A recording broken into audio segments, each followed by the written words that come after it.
And we are live. What is going on, ladies? But welcome back to Beyond the 90. Hopefully, you've enjoyed the Rob Tanner. If you've not watched the Rob Tanner interview, if you make sure to go and watch that again. Thanks for Rob for coming on. It was an unbelievable experience. Just listening to him talk for an hour and 5 minutes was brilliant. Anyway, we've got to concentrate on the now. And the first that if you've seen from the title and you've been building up to it next week, I know that this man is actually going to the game, which I'm really annoyed about because I'm not. But we've got Nottingham Forest. I mean, we've had 2 weeks off, and now we're coming into this. I think the hype is building, and I mean, what are your thoughts about it? It's been a long time, hasn't it? 8 years, and like a lot's happened in that 8 years. Obviously, we've won the league, we've won the championship, we won the FA Cup, we've won the Community Shield, and Forest have just been sort of not really there, just doing not a lot. What did they win recently? It was some kind of non-trophy they awarded themselves. If you ask Forest what they've won recently, it'll probably be the European Cup before most of them were born. So. Yeah. And that needs to be sang at the ground. That needs to be sang at the ground because I know they're going to sing it as we sing them every single time. So it has been far too long, and I know they'll say they don't care about us yet. They'll be chanting about half their songs have got about Leicester in. So yeah, I'm looking forward to it. It should be a good game, and it's also a chance. Like it's almost been like lost in it. It's a chance to get about one step closer to retaining the FA Cup. I know we're a long way away from it at the moment, but we are the holders of the FA Cup, and I want us to put up a real fight of trying to defend the FA Cup, because obviously it's very rare that does happen. So if we could really have a good go at it, that would be brilliant. Yeah, no, hopefully. And also, Nottingham Forest can be right up for it. From what you were saying, they say they don't care. They sold out half their ground against Arsenal. Now they sold the full ground out against Leicester. So don't tell me that Forest fans don't care. The rivalries and also with Derby going out of business soon, from the looks of it, you've not really got a choice. No, I'm not going to go off topic too much about Derby, but I love it how last year they were all like, "Oh, we've got the EFL on strings" and stuff like that. They were overspending, and all their fans were loving it. And now they're like crying, like all crying a river, wanting sympathy. It's like last year you were mocking it and saying like how funny it is that the EFL can't touch you and all of that, and now you're wanting all the sympathy from everyone else. You've dug your own hole, and I don't hope they go out of business, but at the same time, it's like calm as a bitch. Yeah, no. Well, we'll have to see again because it all could come crashing down. I mean, I don't know if you watched the game. I didn't watch the game against Arsenal, and so the Arsenal game. I don't know if you managed to catch any of that, but apparently, from what Arsenal fans were saying, Arsenal were terrible, but Nottingham Forest were right up for that game as well. Yeah, I watched that game because obviously the draw was before it, so we already knew the winner of that we would be playing. And yeah, Forest, they defended really well and they took their chances well. Arsenal were surprised. Like, I know Arsenal have got it in them to put an absolute dog performance in, but they were awful against Forest, absolutely awful. So I do think typically we have been slow starters this year, and I think there was a stat saying that we're like the slowest in the Premier League. I think if we do start slowly and give Forest that belief that they can get something against us, then we're going to make it a really hard afternoon for ourselves. So we need to get into them like early on and show that we are the better team. We've got the better players, and don't let them turn it into a scrappy game like they did against Arsenal, and just give them a footballing lesson. Yeah, no, you're right. But the thing is, to be completely pragmatic, we haven't done that this season. I think you tweeted out something recently where the statistics and Leicester City are one of the worst starters, I think, in the Premier League. I remember seeing that on your Twitter and thinking, yeah, I agree. But from what you're saying, how we've been performing and what you said, I think they are two different things. Yeah. But I am hoping that we actually turn up for this one. Yeah, and I think you'll be disappointed if they're not up for it right from the first minute, particularly with the fact that we're going to have quite a few like Leicester lads and academy lads, sort of maybe not starting, but at least on the bench in terms of Barnes, Dewsbury Hall, Chowdhury, Luke Thomas. So they'll know exactly what this means to the fans. So yeah, they should be up for it. If they're not, then there's like a serious problem within the mentality of the club. We need to be, and you're right, and that's what was going to be my next question as well, in terms of the way that Leicester City work, and knowing that players like Dewsbury Hall will be will be there as well. You know, in players like Luke Thomas, who again they've had a couple of weeks rest now. These players know what it's like to go into a derby game compared to like a Patson Daka, for example. So I'm hoping these are the people to really drag us through this one. Yeah, and it's like you say, Daka, he'll obviously know about derbies, but I don't know if obviously this will be a new one for him. But and it's even like players like Ricardo, who's played in absolutely huge derbies in Portugal in terms of Porto. Well, it's not derby, it's a rivalry, Porto Benfica. That's an absolutely huge rivalry. Obviously, we've got that throughout our squad, but we've got players that will understand that. And I think Schmeichel as well is another one who last time we played them, he was obviously part of the squad. So I'm just hoping that it's got a derby feel to it, and that we don't just sort of like as we've seen against teams that we are better than on paper a couple of times this year, but we just let them sort of turn it into a scrap instead of a footballing game. Which, as soon as teams turn it into a scrappy contest, it's not the like it goes out of favour for us. Like if we keep it as sort of playing our game, which as we said we've very rarely done this year, then then we really should be beating Forest. Yeah, and I'm especially since we're going in to defend this as well. I want Brendan to put a full strength side out. To be honest, we want to really go for this. We want to defend the FA Cup. Brendan Rodgers has gone strong in the past. He needs to go for his full squad in order to try and get this. And if we can get this win, I think it will be a big win, and B, it will be a good move after 2 weeks off of and the rest of the year, apart from the Liverpool game weekend, the last Liverpool game, when I will play them in a couple of weeks' time as well. Sorry, next week. Well, this time next week actually. And we'll be playing them again, but it's not been very good performance. Now that again, it looks like a few players have gone away, had some time off. We can come back, reset, and go again. I know we said that a load of times now, but 2 weeks off maybe will help this one. How many times have we said this? So I'm trying, man. I'm trying. Yeah, it's like you look for any little positive, but the thing for me is like, but we've had this break, and we're going to have Ndidi back. We're going to have Iheanacho back. James Justin's obviously back. Little Wes hopefully won't be too long till he's back. So there is that, and it does. Oh, and obviously Danamati as well. So there is the hope that defensively we won't be as shambolic as we were before. But for me, I do worry that a lot of this defensive frailties weren't just about the personnel; it was also about the system as well. So I think the injuries has been a bit of a get out of jail free card for Brendan, if I'm honest. Yeah. No, I get it, and I think that there's been tactical issues, definitely, especially in the Brighton game where it was clear and obvious what needed to happen, and it didn't happen. And yeah, but you mentioned two players there, obviously coming back from international duty. Iheanacho and Ndidi obviously back. Do you see them slotting straight into the lineup? Again, it depends on what Brendan wants to play as well. But Brendan Rodgers had enough time to think about this, and we know Iheanacho's a great player. But is he going to slot straight back into the starting lineup? If not, so either in Iheanacho and Ndidi. I think.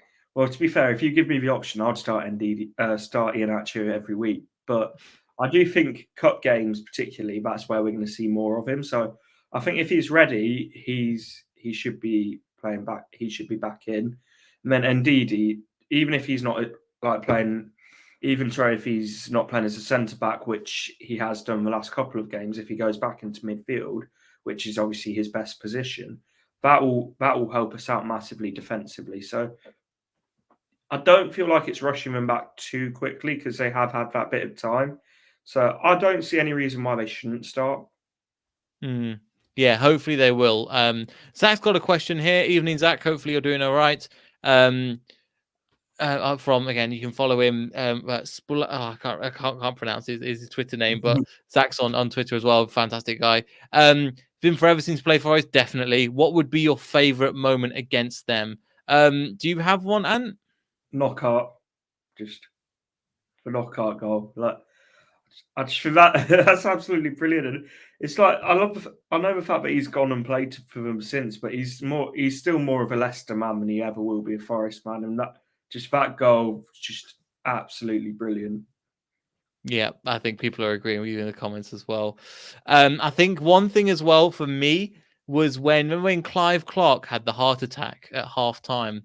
This was going back, I think 2009, 2010. I think it was in the FA Cup as well. We were winning. They were winning 1-0.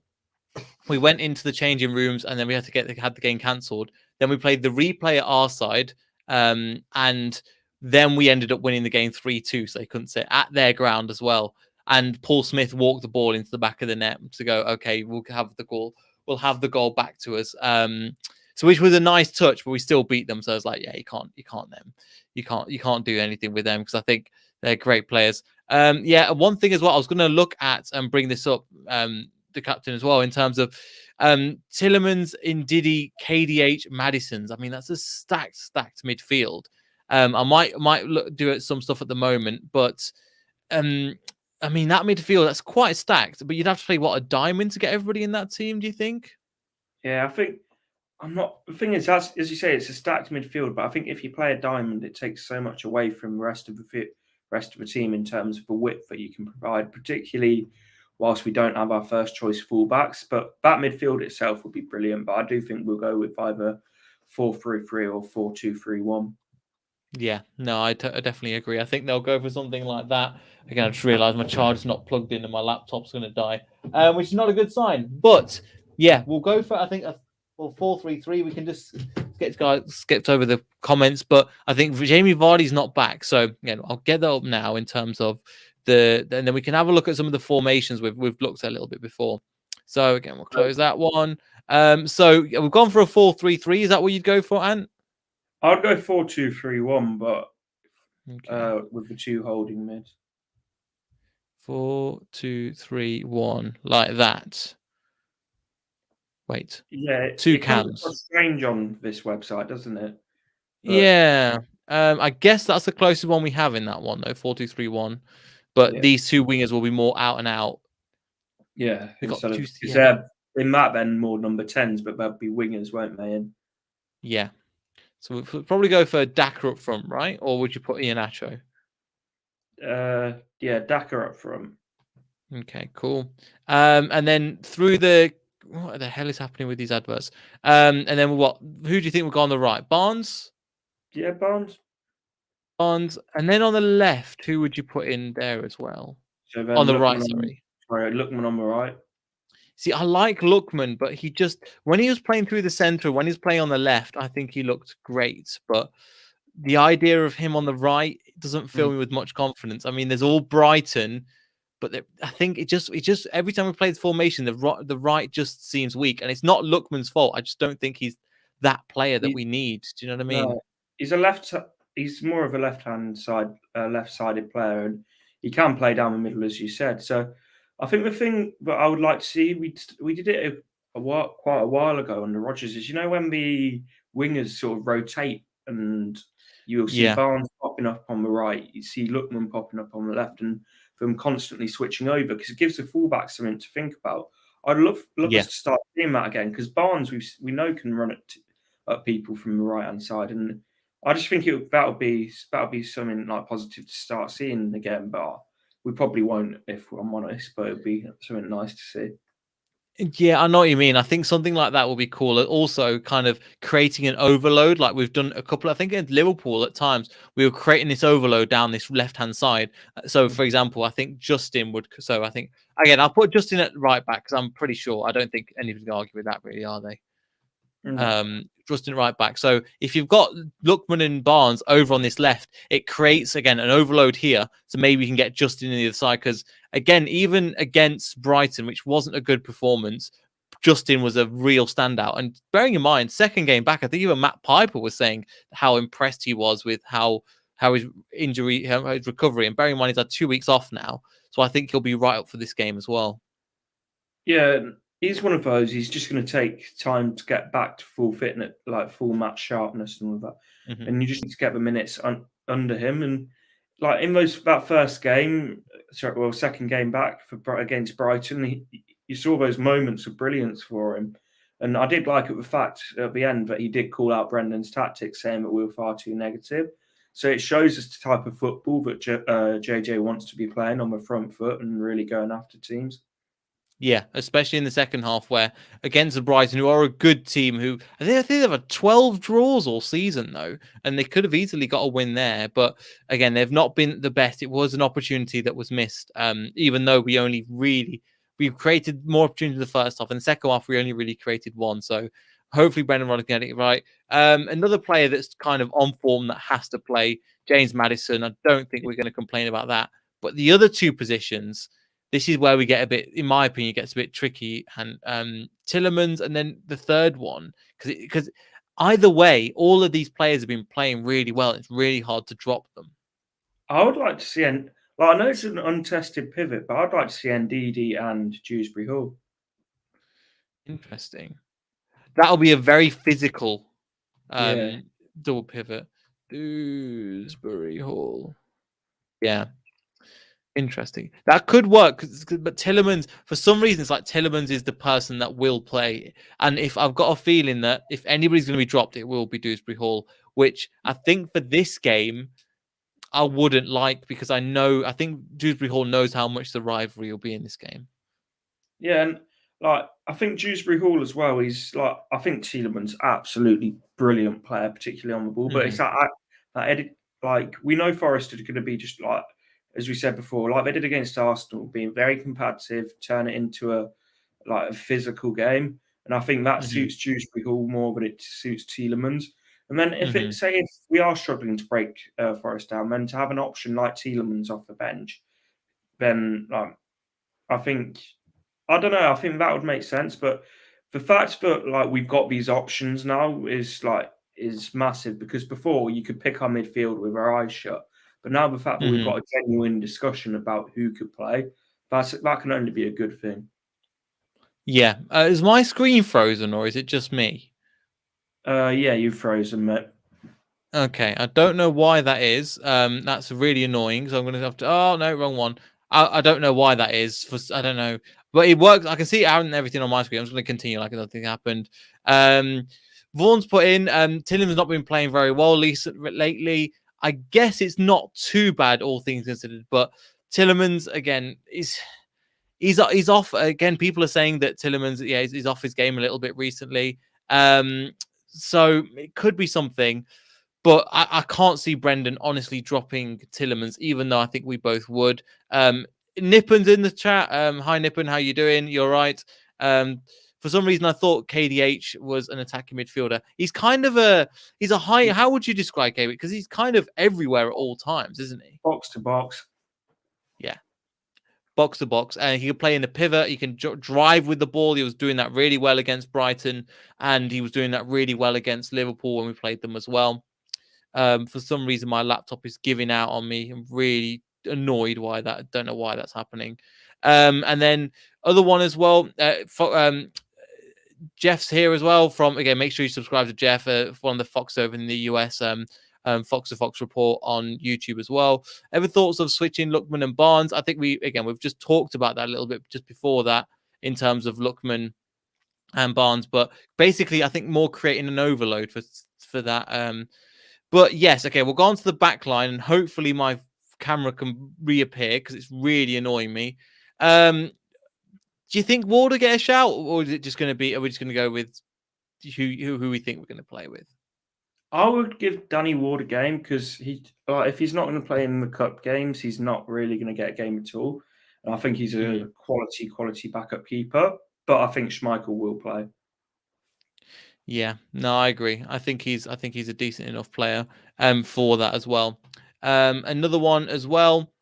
Centre back pairing. Now, if we're playing 4-2-3-1, this is where for me it gets a little tricky. I don't know. For me, I'd put Amati. Is Amati available for this one? I think so. Yeah. I mean, he came in against Brighton, so I imagine he's available for this. I'm going to put him on the right because that makes sense for me. Yeah, and then it's just this left centre back who you go with there. So this is the thing: would you put Ndidi into this centre back position? Because Soyuncu's there. that's your two main options really. Then you've got Hamza Chowdhury, but he'd playing like a back three. But then Amati plays in a back three. It's a really weird one. Yeah, I would probably go with Cags, but he hasn't been on form.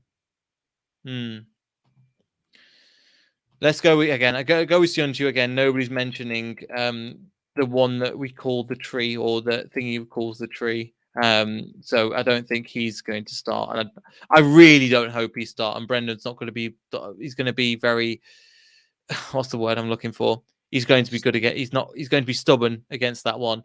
And left back, Luke Thomas. Any other shouts? Luke Thomas. No, Luke Thomas plays this one. Okay, Luke Thomas. Okay. So that's pretty much it in terms of that one as well. So yeah, I mean that is it again. That is a good enough team to go out and beat them, in my opinion. Yeah. But let's not forget. I think as it was saying before, they're going to be a tough side, and my camera's decided to work again for some reason. But yeah, they're going to be a tough side. But I think that 4-2-3-1 is good enough to go and beat that team. Yeah, like on a footballing level, I've said it a couple of times, we should be beating them, but we know that's not how football works. It's like, if they turn it into a scrappy game, it could become very difficult for us. But yeah, I'm already having those feelings of dreading it. But as you say, we should have too much for them. But in theory, Arsenal should have had too much for them. Yeah, exactly. And I think Babs was saying, I was speaking to on Shameless, where he was going, oh, well, Arsenal's midfield wasn't there. And I was like, it's not good enough. Your attack was good enough to win that game. It's more than a couple of injuries away, because that's not good enough. Injuries and red cards.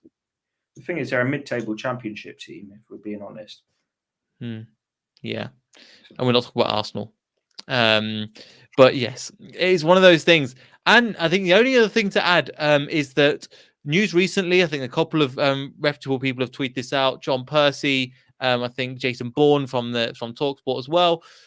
With Benkovic leaving, that leaves one space free, and that space is going to be filled by Mendy. And I think Mendy is through with Senegal to, I think, the last four, the semi-finals of the AFCON, one of the favourites to go and win it.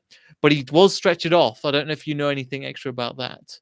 Yeah, it's he's actually through to the final, mate, not the last four. Oh, wow, really? I believe. Anyway, yeah, all I've seen is Liverpool fans tweeting about it because of Mane. So, right, okay.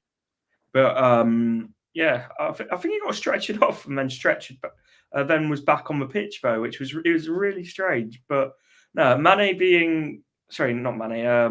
being back in the squad, it's like, I'm not going to jump on the rubbish of it being like a new signing and all of that, but if it's a squad member that's going to get used, then it's more valuable than having Benkovic there.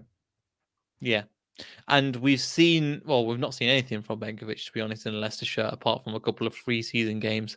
The only thing we've seen, but with Mendy, we've seen him come up against, what's his name? Man City, and his pivot with Yuri Tillemans, something that's really underrated, I think, in that game. That pivot broke Man City's press so well. And it's an amazing performance. We know he's got levels of it, but I've not seen it on a consistent basis to see it starting. Also, with Wilfred Ndidi in the side, I don't see him getting ahead of him in a CDM position. No, he's never will, and I think he's realistic of that. And the thing is, like, that game against Man City was a purple patch sort of game. Like, when Ndidi was out, he did have a really good purple patch. But he is a player that can come in and, like, if need be, he can come and do a job. But I would say he's right down the pecking order, like, being honest now, in that midfield role, because we've got Chowdhury, who you'd say is ahead of him, and then Dewsbury Hall as well in that position. But it's an option. He's an option.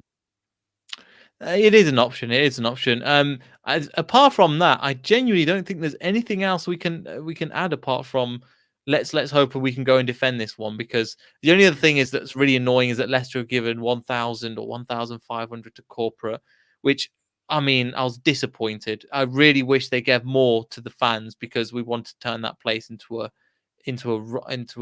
chanting nightmare for Forest as well. But that's up to you, Ant, to go and start all of them. I don't know how true that actually is, though, that they've given. Oh, really? 500 to corporate, because I've seen some people saying it is, some people I've saying it isn't. But if it is true, that's disgraceful. Yeah, I guess we'll have to see on the day and what it's like. It's on television, so that's where I'll be watching it. And anything for your side before we finish, because I don't think there's anything else, to be honest. No, I think we've covered everything. It's a really weird one because there's nothing to report because the transfer window's over. We've obviously not done anything, and we gave we've obviously, if you've not watched it before, we've done a whole hour interview with Rob Tanner. So we will have to see. If you enjoyed the video, make sure you like, subscribe, all that good stuff. We'll be back live after the post match for the Nottingham game. If you like us, make sure you like and subscribe, all that good stuff. We've got hopefully some good interviews coming for you as well from some of the more international fans that's trying to get it set up at the moment. We'll see everybody in the next video. So goodbye.